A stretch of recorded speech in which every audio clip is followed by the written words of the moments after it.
There are batteries in almost everything we use these days, and battery tech has gotten so good that instead of using a gas-powered generator for power off-grid, you can use a high-capacity portable power station.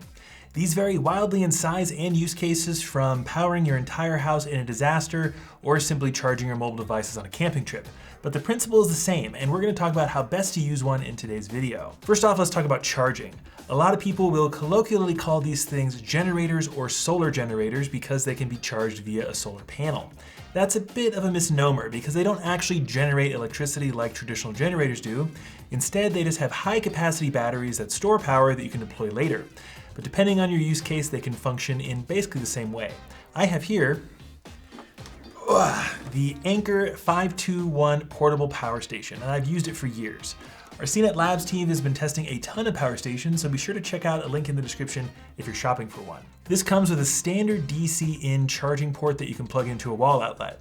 This is by far the fastest way to charge it, and it can even be charged through its USB-C port, like with your laptop wall charger, which is pretty cool.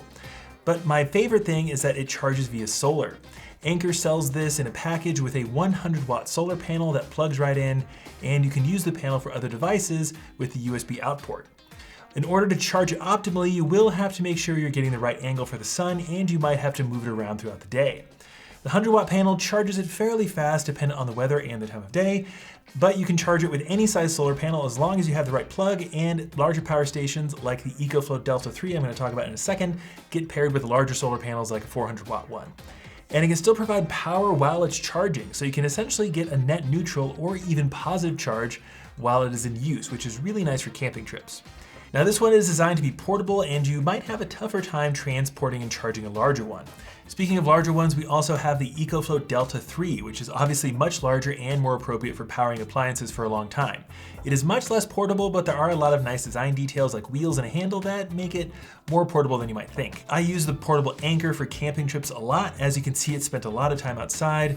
I use it mostly for charging devices, but with a large capacity model like the EcoFlow Delta 3, you can use it for more demanding tasks and even appliances like a portable AC unit or an electric water pump. Like I said before, if your power goes out, you can run critical appliances at your house, like a refrigerator, a heater, or even your Wi-Fi, which is handy. Just out of curiosity, I wanted to see how long this thing says it could run my fridge. And according to the little info screen here, it says it could do it for 3.5 days, which would be pretty amazing if there was like a long-term power outage.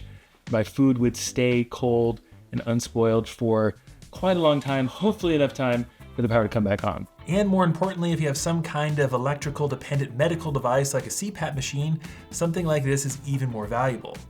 Just make sure if you do want a power station to power a medical device in case of an emergency, to get one with a UPS function. This stands for uninterruptible power supply, and it'll make sure you don't lose any uptime and protect your devices from power spikes that could cause damage. I fortunately don't have any medical devices yet, but I also use this for outdoor projects. My house is pretty old and needs a lot of work. There is no outdoor power outlet to run cables to tools. I have run them through the house before, but that's inconvenient, and the extension cords can be bad for the door seal if I shut the door. And if I leave the door open, my dogs will get out while I'm using power tools, which is not very safe. I have some tools I can plug directly into the power station, and I can also be charging batteries with it while I'm working. Outdoor projects are a niche use case for sure, but I think almost everyone can get some use out of a portable power station. Whether you want a small one to take with you on camping trips, or you want to be prepared in case of an emergency. So that is the rundown on portable power stations in general. If you want individual reviews of different models, if you're trying to decide which one is best for your use case, be sure to stay tuned to all of our websites. But that is going to do it for me. This is Owen, and I will see you in the next video.